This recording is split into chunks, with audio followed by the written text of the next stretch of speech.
आज मला आपल्या सत्तेतल्या सगळ्या राजकारण्यांची लाज वाटते. कारण सोनम वांगचुक सारखा माणूस ज्यांनी आपल्याच देशाच्या सैनिकांसाठी जी गलवान व्हॅलीमध्ये -15 डिग्रीमध्ये जे आपले सैनिक लढतात त्यांच्यासाठी घरं बनवली, त्यांच्यासाठी ऑक्सिजन लेवल्स वाढवण्यासाठी खूप उपक्रम केले, ज्यांनी शिक्षण म्हणा, माइन्स म्हणा, या सगळ्या गोष्टींवर काम केलं.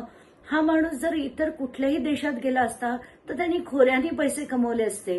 पण ते इथेच राहून लडाखसाठी काम केलं, देशासाठी काम केलं, आपल्या सैनिकांसाठी काम केलं.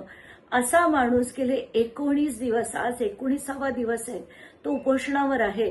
आणि आपल्या देशाच्या राजकारण्यांना किंचितही त्यांची न दया, न माया, न आपुलकी, कारण त्यांच्याकडनं ज्यांना हृदय आहे ना, अशा कुठल्याही माणसाला वाईट वाटलं असतं. कारण मला असं वाटतं की आपण विचारधारा सोडा, म्हणजे विचारधारा वेगळ्या असू शकतील, राजकीय इन्क्लिनेशन वेगळे असू शकतील, सगळं वेगळं असू शकेल, पण कुठल्याही माणसाला 18-19 दिवस उपोषणावर आहे. लोकशाहीत उपोषण किती महत्वाचं आहे, प्रोटेस्ट सुद्धा किती महत्वाच्या, आंदोलनं ह्याला सुद्धा लोकशाहीत महत्व आहे. पण लोकांचा आवाज ठेचून टाकायचा, कोणाला विचारायचं नाही, हे जेव्हा आपण नेहमी होताना बघतो ना, खूप दुःख होतं. तर कालच मला राहवलं नाही, 3-4 दिवस इतकं मन खात होतं, म्हणून काल मी त्यांना जाऊन बघून आले. त्या माणसाचा रिझॉल्व्ह, म्हणजे ज्यांची ती ताकद, इतके ताकदवर आहेत ते विचारांनी, की त्यांनी सांगितलं की मी काय वाटेल ते झालं तरी आज जर मी हे सोडलं तर ही माझी नाही, पण त्या आंदोलनाची हार होईल.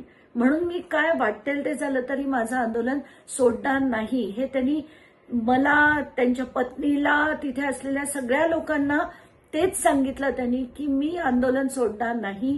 तुम्ही करायची ती तयारी 20 तारखेची करा.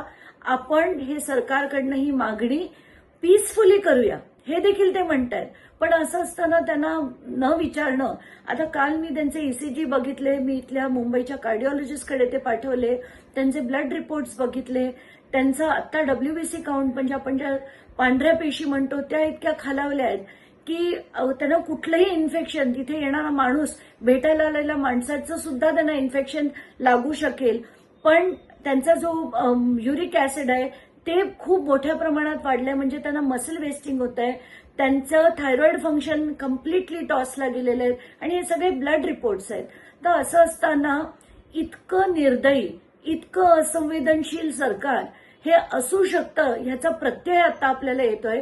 म्हणजे आपण for the people, by the people, हे जे कॉन्स्टिट्यूशन म्हणतंय तसं बिलकुल आता उरलेलं नाहीये. या सरकारला फक्त दडपशाही येते, एवढं मात्र नक्की. दुर्दैव आहे आपलं, या आपल्या देशाचं, की इतके असंवेदनशील सरकार आत्ताच्या घटकेला तिथे बसलेलं आहे, की त्यांना इतर सगळ्या गोष्टी करायला वेळ आहे, पक्ष फोडायला वेळ आहे, सगळं करायला वेळ आहे, पण सोनम वांगचुककडे बघायला वेळ नाही.